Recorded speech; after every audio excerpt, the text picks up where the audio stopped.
We had the opportunity to sit down with the Honourable Jamell Robinson, Minister for Physical Planning and Infrastructure Development, because every time it rains in Providenciales, we seem to hear the same cry. Minister, thank you so much for joining us. After every severe rain in Providenciales, we hear residents complain about the flooding. What is your ministry doing to help mitigate the flooding situation in Providenciales? All right, thanks, Cheryl, for the question. And before we get to what we're actually doing, just to give some background, over the years, yes, Providenciales has seen flooding, particularly in the downtown area, right? That's for several reasons. One, historically, before downtown became downtown, it was a swamp. So you have a case where you build up in an area where it used to be a natural outlet for the higher area surrounding, right? So naturally, once the water accumulates, it kind of flows down to the downtown area. Now, TCIG over time would have built several drainage systems, which we work seriously to keep clean and open. But the particular last set of flooding, which was extreme, was primarily because we had a weather system in the area and over Providenciales for basically a couple days. So right away, of course, you're gonna have the natural rainfall, and then you'll have filtration through the rocks, the limestone. But at some point, water table, everything rises up. So with the continuous rain, that happens. So essentially what we would have done in response to that is start up our pumping system, right? Which we have, which is right there by the 5 Keys roundabout. And from basically 7 a.m. or so Thursday morning, we would have kicked into gear and had our guys pulling. Now remember now, you have the aviation drive area, the smart area, Gus Lightburn area, the back out ballpark area, going straight out into the Q-Town area. All that water accumulates right downtown, because that's where we pull in terms of pulling to right to push up to the 5 Keys roundabout. So you have the 2 pumping system sets in place. The one, you have the automatic one that I would have spoken about in previous videos, right there around the airport. That worked perfectly. It kicked in automatically, and water would have receded relatively quickly.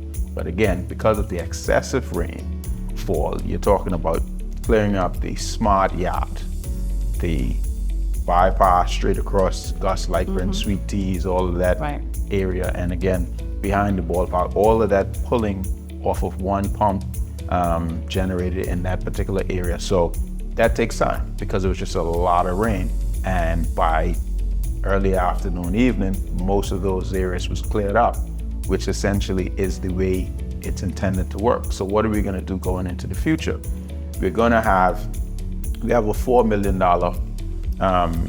drainage project that will look at drainage across the Turks and Caicos Islands, but particularly for Providenciales, we're gonna set up various catchment areas where it's easier for the water to flow in and kind of build up in one area rather than on the streets and the various neighborhoods, where we'll pump from those catchment areas into our drainage system. So once that takes place, and that should be out before the end of this month as a part of our capital project, and again, it's $4 million. So once we have that, by next year, this time, all things being considered, we'll have a far better solution. But again, historically, you would talk about downtown being flooded for days on end because the system just couldn't accommodate it, period. And even with far less rain events than the extreme ones we experienced.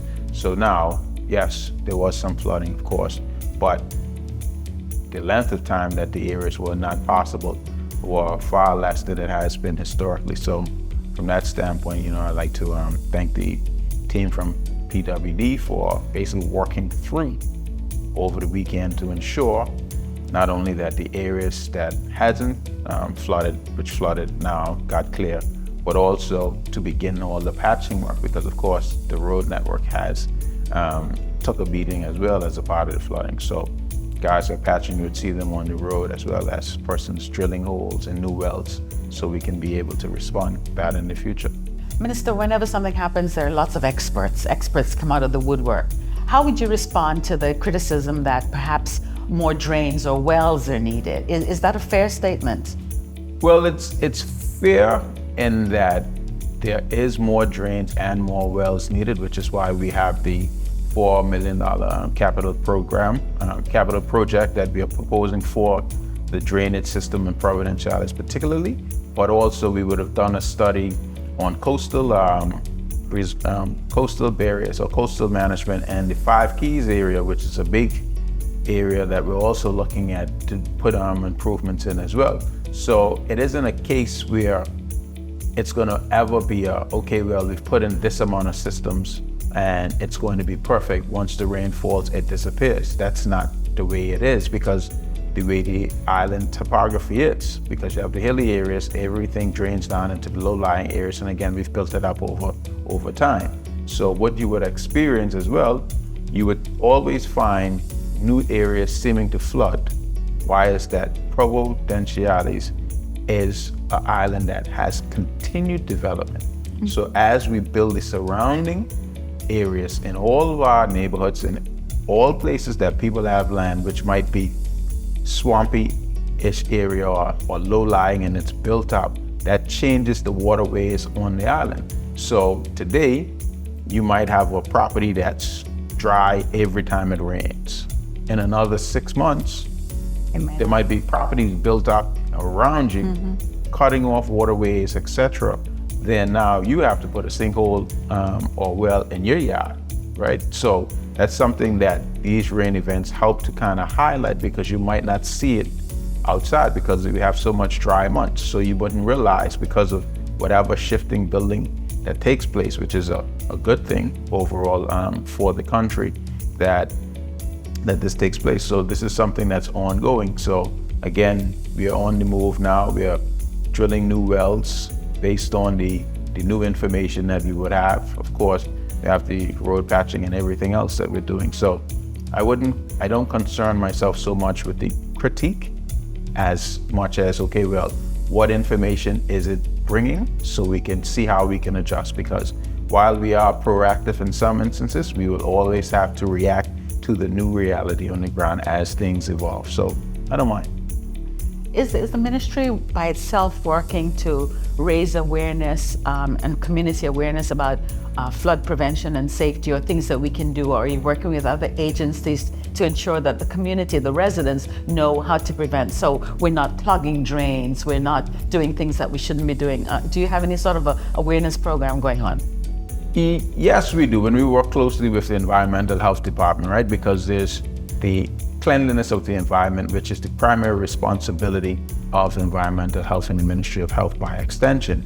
But for us, again, part of the issue also would have been, as you had so much flooding and stuff, whatever debris that was around the surrounding areas, now because you're now pulling and pumping, you pull everything that's in the water through that drainage system, so that could help block up some of the stuff. So that's also a reason why you would have the delay.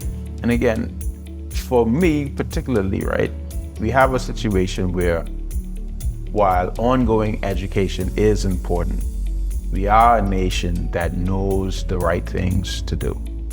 We as a whole have to abide by those things, because you can't, on the one hand, be someone throwing cans out of your window or putting debris or garbage and not putting it away appropriately, and also on the other hand, be the very same person that's quick to say, oh, well, the government drains clog, all this stuff. It's about a collective responsibility for all of us to make sure that we minimize these things. Because again, something as simple as runoff from the side of a hill, it could clog the drains up with soot or earth. That's something you can't do anything about, right? So we don't have to compound that by having our areas or our surroundings dirty or with can or debris and different things like that to be able to clog up the drainage system. But again, we have an ongoing process of cleaning drains before the hurricane season, during the hurricane season, and after, because again, even though we're at the tail end of the hurricane season as it stands right now, we only have less than a month left. That was just simply a rain event. That was an extended rain event that caused the flooding, which kind of interrupted our movement in particular key areas on Providenciales for basically half a day or so. Now, we know your ministry is in the process of designing and making sure that we have new roads and infrastructures throughout Turks and Caicos. With this new project, road project, how are you ensuring that there's flood resilience?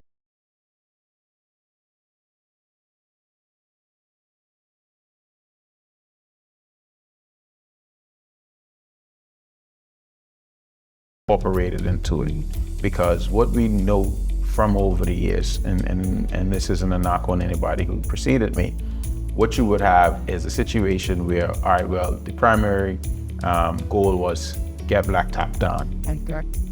We'll worry about drainage later, but you need to combine that, even if it's minimal, or you create the ways that you can combine. So even the road projects kind of assist and tie it into the flooding project, the drainage project that we're looking at, because those two things have to go hand in hand when you're doing your infrastructure, because again, water will settle at the lowest point, wherever that is. So, and if it has a hard surface,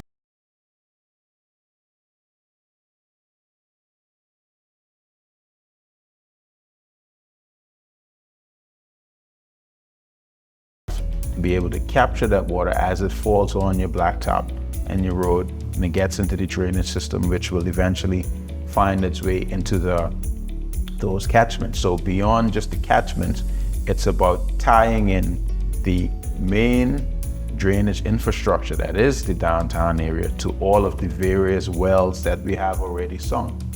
So we want to tie into that whole system so it just pulls it out, and then we can do upgrades of whatever in terms of the pumping system we have, which we have two major pumps down by the 5 Keys roundabout near the airport road that can do up to 6,000 gallons of water per minute. So if we were talking about those pumps running all day, and to pull that amount of water off for hours and hours on end, that should give you the idea of the magnitude of how much water was actually on the ground.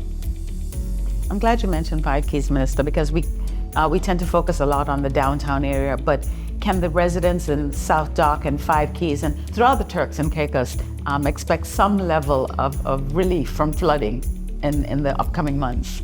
Yeah, well, again, the response in the system we had in terms of 5 Keys, Sunny Foods area, that worked to perfection. The previous rain event, there was an issue with the actual pumps themselves and being able to switch on automatically that we experienced. So we ended up having to do a manual fix to be able to move the water off. But the pumps that we have in place now, after we made those adjustments since the last major event that caused flooding in that area was cleared up even faster than the downtown area. So we have the systems in place. So what we have to be cognizant of, and this is something even in my previous videos talking about the drainage system, it's not a case where we anticipate ever being at a place where rain falls and there's never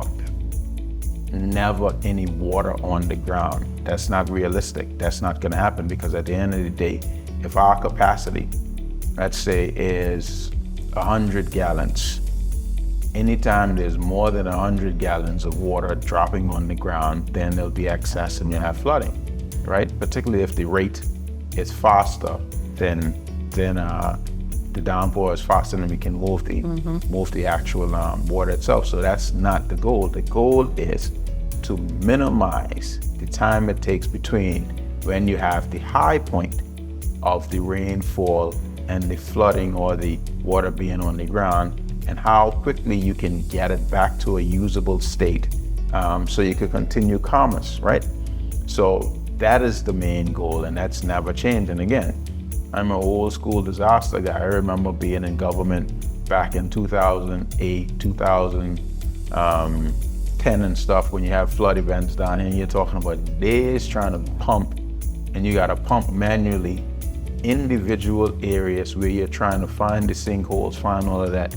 Now those are things of the past, or less or more isolated, where you have to do the manual pumping from this area to put it to a swampy area so roadways can be cleaned. So there has been improvement over time. So it's my job as the Minister of Infrastructure to continue pushing those improvements overall. so we could get it to a place where it's just a few hours. If it's a significant rain event, then being cognizant on when most times these rain events happen, which is during a hurricane, right? You should be in your house. So you shouldn't even be worrying about what road you can be on or not be on after a hurricane. So you give our emergency guys, our public works guys, an opportunity to actually do their job and clear up. But it just happened that it was just a regular day, 2 days worth of rain.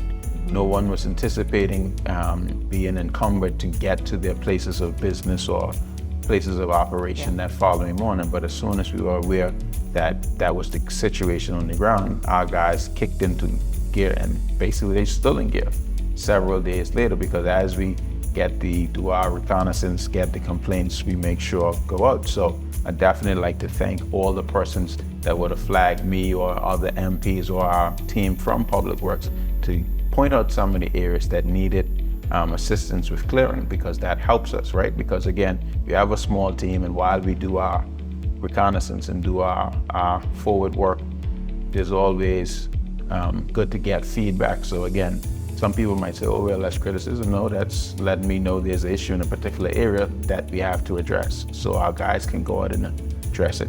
Yeah. Minister, thank you so much for taking the time this morning to just quickly address the flooding issue. Is there anything that we didn't cover that you'd like to quickly say? Nothing in particular, because I think we definitely covered a great deal of information, but definitely that we have been working on the drainage fix as a $4 million capital project. We're looking to have that out for tender before the end of this month in November. We're also wanting those that have the skill set to be able to bid on that two-bid, because that's been an issue we've been having as well, making sure we have enough bids so persons have so we can get value for money and be able to execute. Because yes, we can put the program together to be able to say, okay, well, we sent it out, but if we don't get to the point where we can award a contract, then we're still at square one. We're still in the pre-phase where you just come up with the ideas. So other than that, team is working hard, and we continue to work hard on your behalf. That was the Honourable Jamell Robinson, Minister for Infrastructure, addressing the flooding issue as well as all the mitigation projects that his ministry has in place to ensure that we have less and less of this. Thank you very much, Honourable Minister. Pleasure, as always.